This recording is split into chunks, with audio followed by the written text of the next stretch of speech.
Assalamualaikum warahmatullahi wabarakatuh.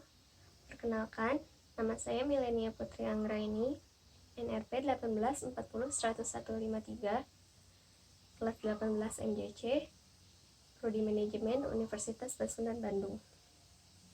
Di sini saya akan menyampaikan pemahaman saya mengenai standar kinerja dan KPI. Standar kinerja yaitu tolak ukur yang digunakan untuk mengukur kinerja atau hasil pekerjaan seseorang, sehingga memiliki fungsi untuk menentukan keberhasilan kinerja seseorang maupun tim dalam melaksanakan pekerjaannya. Adapun syarat penilaian kinerja, yaitu yang pertama ada job related, yang kedua ada praktis, yang ketiga ada terstandarisasi.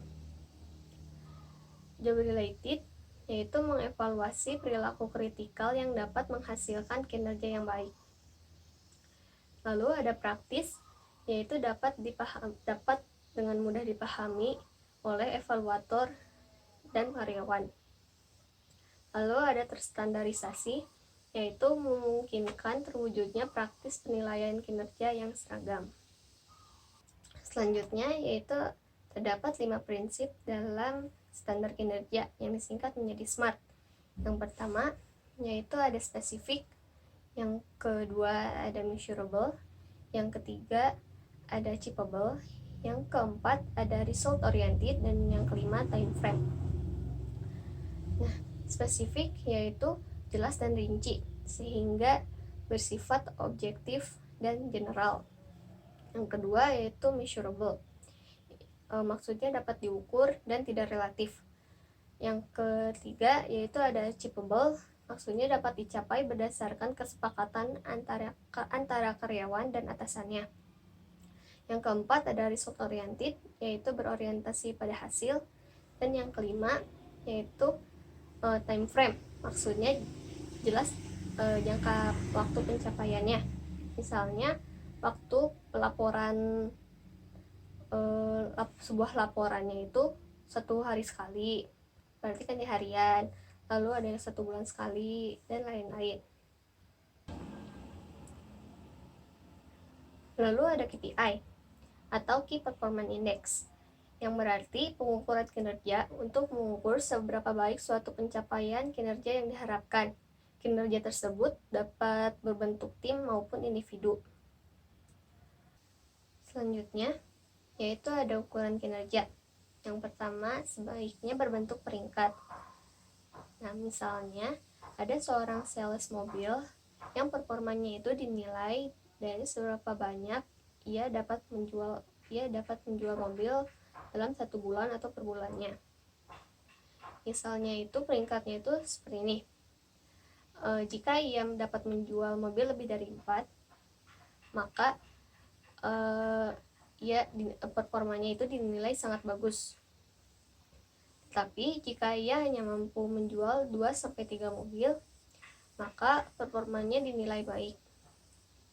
Selanjutnya, jika ia hanya mampu untuk menjual 1 mobil per bulannya, maka performanya itu dinilai cukup. Tetapi jika ia tidak mampu menjual 1 pun mobil dalam per bulan atau dalam 1 bulannya, maka performanya itu dinilai buruk atau kurang. Yang kedua yaitu ukuran kinerja dapat diandalkan dan mudah digunakan. Lalu yang terakhir yaitu terdapat tahapan dalam menyusun KPI. Yang pertama, analisis tugas atau aktivitas jabatan dari seseorang atau tim tersebut yang akan diteliti. Misalnya di kelompok saya meneliti atau menganalisis jabatan asisten koordinator IT. Salah satu aktivitasnya yaitu membuat laporan harian mengenai kegiatan dari IT Store Support atau bawahannya tersebut. Yang kedua yaitu memperhatikan outputnya. Output dari kegiatan tersebut yaitu berbentuk laporan yang harus dilaporkan kepada manajer dalam bentuk email. Yang ketiga yaitu analisis kriteria sukses dari tugas atau aktivitas jabatan tersebut.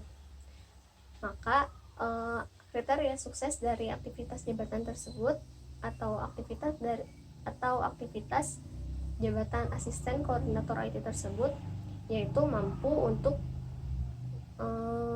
mengirimkan atau melaporkan laporan harian setiap harinya tepat waktu. Yang keempat yaitu mengevaluasi kinerjanya. Jadi maksudnya itu apakah asisten koordinator IT tersebut apakah mampu untuk melaporkan kegiatan harian IT Store Support tersebut kepada manajer tepat waktu. Sekian dari saya. Maaf apabila banyak kekurangan dan banyak kesalahan. Wabillahi taufiq wal hidayah. Wassalamualaikum warahmatullahi wabarakatuh.